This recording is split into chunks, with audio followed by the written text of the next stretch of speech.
Last time on Eastpointers. Come on then, boys. Let's see if we can find your home and take you back to where you belong. What are you doing with Ant and Dak, Marsha? Those two dogs. I see them playing in their front yard when I'm going to see my boys.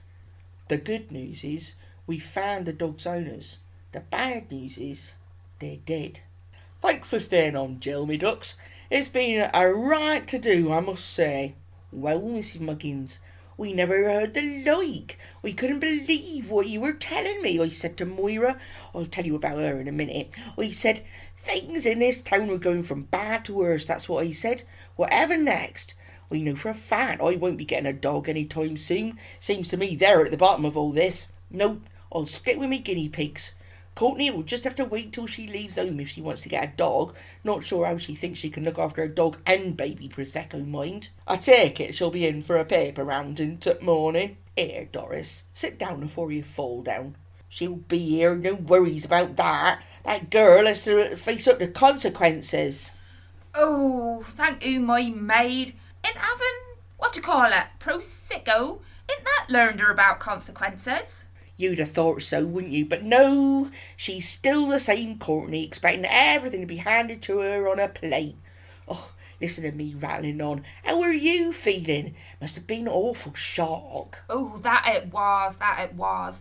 The front door was open, so me and Marcia, you know, Marcia Barker from the Journal, we went in, and straight away we could see the top of their heads over the back of the settee. The telly weren't on or nothing, so it seemed a bit funny. Marcia had hallooed quite loud before we went in, which ought to have woken them up if they were sleeping, but they didn't move. The place was a right state, so it were. Empty bottles, fag packets, old newspapers. Hard to tell if someone had broke in or not. So Marcia was looking around a bit while I went right to the settee.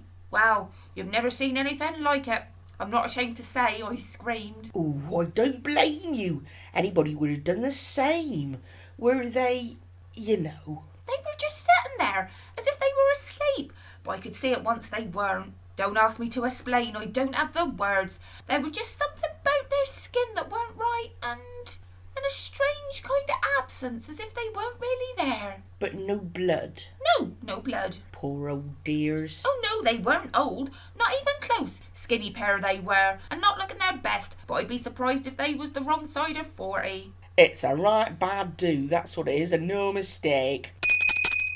Hello all, sorry I've been a while. I were filling Donna in. You should see the size of my kebab. It'll take a fair bit of handling, that's for sure. Oh shush, Frank, if you're trying to be funny, don't. Donna gave me chips for everyone, Mrs. Muggins. What should I do with them? That were right nice of her. Why don't you and Doris go through to back and put kettle on while I shut up shop and get Jill to go home? Your Courtney's going to be worried. That'll be the day. I want all the details of what happens with the police, mind. Don't you worry about that, Duck. I'm not one to be keeping things to myself. Ah, there you are. Just in time for chip butties and a nice cup of tea. Splendid. Oh, that sounds super. Sorry we took forever. Dorian is very distressed. He wouldn't eat his dinner with Socrates watching, so John had to walk him round the block. No harm done. Both settled down now. I left Dorian my coat so he had something to snuggle into. Go on through and join Frank and Doris.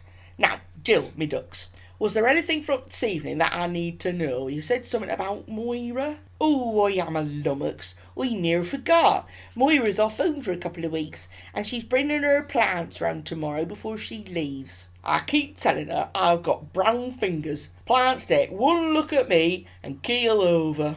How was she? Same as usual. Poor you. Well, you'll be off then. Let you get to your chips.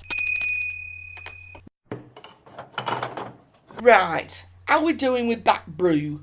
I grabbed a loaf from the shop for butties. I don't know about the rest of you, but I could eat a scabby horse and chase the rider. Frank's already got the scabby horse by the looks of it. Don't you knock Donna's kebabs, Doris.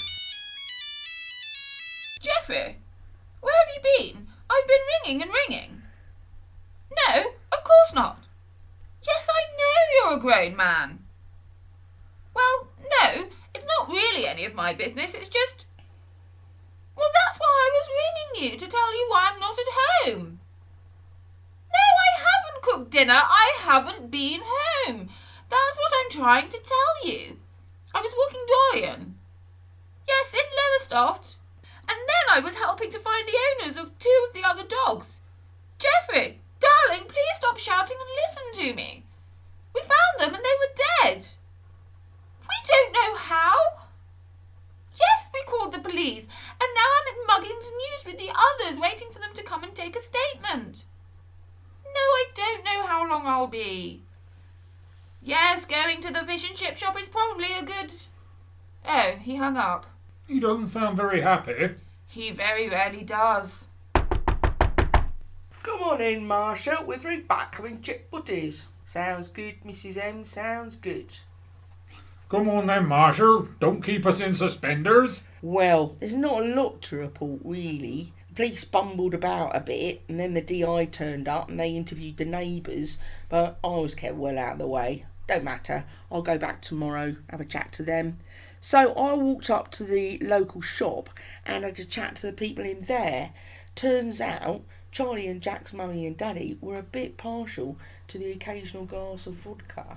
Occasional bottle, more like, if there are floors in it and let go by. Indeed, Doris, indeed. There was quite a long discussion between the people in the shop about whether they'd ever seen them sober. Apparently, neither of them was the sharpest tool in the shed, and the shop staff weren't sure whether they had difficulty speaking all the time. Long-term alcohol abuse can have a permanent effect on speech. Exactly. But what does their drinking have to do with their death? Ah, well, that's the point. From what I managed to overhear, the police think they died of alcohol poisoning. But if they were ardent drinkers, that wouldn't be so easy to do. No, all my instincts are telling me there's more to this than meets the eye.